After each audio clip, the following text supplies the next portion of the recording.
So, assembly of materials naman tayo ngayon. So, since may mga sumina, given na lahat yung kailangang i-freecut na area. So, katulad nito, yung titi natin dito sa itaas na pangsuot dito. So, as given measurement, 20 ito. So, 20 rin yung magiging ano natin, freecut dito. Tapos yung pagbutas, so ganyan yung itsura. So ito yung pagpapasukan ng frontal brace. Tapos ito namang side na to yung pagpapasukan ng side brace. So ito, so kung mapapansin nyo, meron siya dito na stopper sa loob. So dun yan papasok dito. So yung 50 natin na butas sa gitna, hahatian pa natin siya. So batching ko. Tapos yung depth niya, o yung lalim, so ganun din batching ko. So paano naging batching ko? 47.47 yung sukat natin ng materyales. So since ang ano natin, ang sumi natin dito nakakobay, pag sinukat natin yan ng nakakobay, papatak pa rin siya ng 50 kapag nakatagilid 0. So doon tayo sentro. So yung ano naman niya, luang ng butas is 15.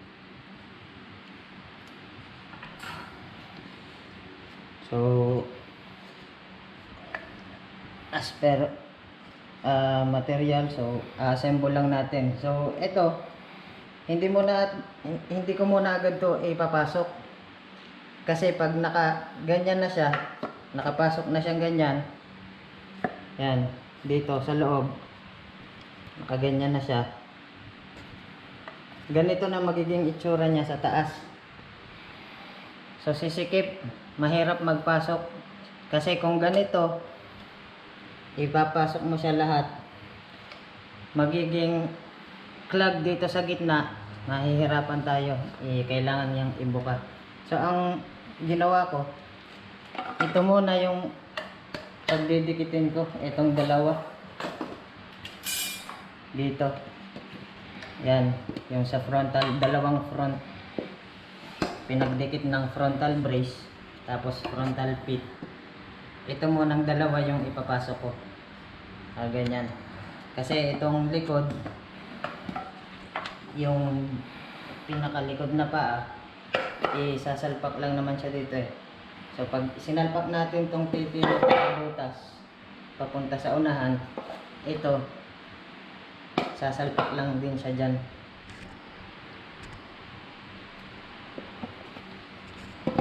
So kagaya nung pagbutas natin dito sa ano, sa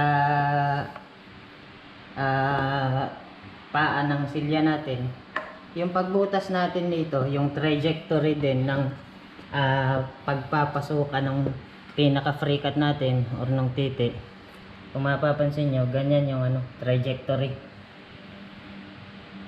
So ito yung trajectory nyan dito sa side, nakakobay siya pababa, tapos dito sa gilid nakakobay din siya pahiris, paunahan.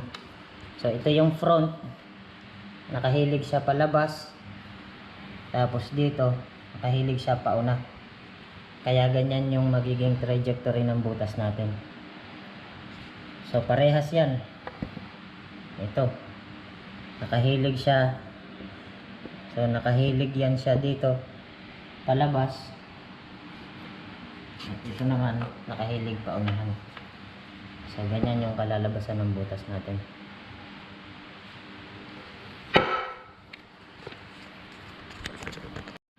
So okay, yung dalawang legs natin ng unahan, pag jo-joint natin dito sa frontal brace. So pag magpupukpok tayo ng materyales, kailangan may atigi lagi tayo para hindi masira.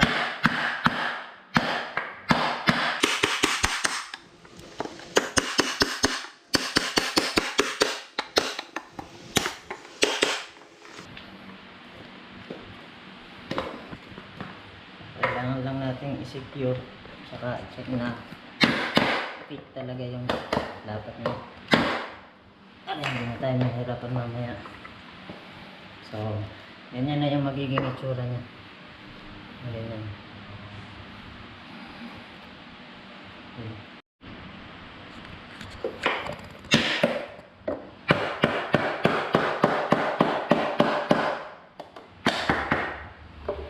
Sa pagpasok natin, kailangan sabay lang siyang papasok.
So, kung mapapansin nyo, yung mga free-cutted na titi natin, hindi ko pinutulan ng sakto sa sa sumpo, sa sukat niya. Kasi, minsan ang mangyayari, hindi masyadong fit sa ilalim, mabibitin ito. Hindi siya magtatayra. So, mas maganda na nakalampas muna siya sa lahat para may pantay natin sa surface yung pagkat. So pwedeng sumian mo tapos hugutin mo ulit kung may oras ka pa para i-cut siya sa tamang sukat, or pwede rin mas mabilis, nakaganyan na lang siya, dyan mo na lang katin. So ganyan na lang, katulad nito dito, nakalampas din. So ipapantay na lang siya sa mga tsura na naka-combine din. So makikita mo rin dyan kung tama yung landing base doon sa mo, sa ginawa mong sumi. So ito, makikita natin na yung landing niya, saka ito halos sumakto naman sa tsura ng materyales natin ng paa.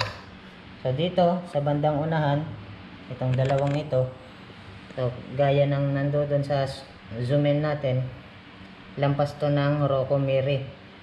So importante yon, kaya hindi natin pinutulan kaagad ng eksakto sa sumpo niya, para at least may allowance tayo dito sa likod.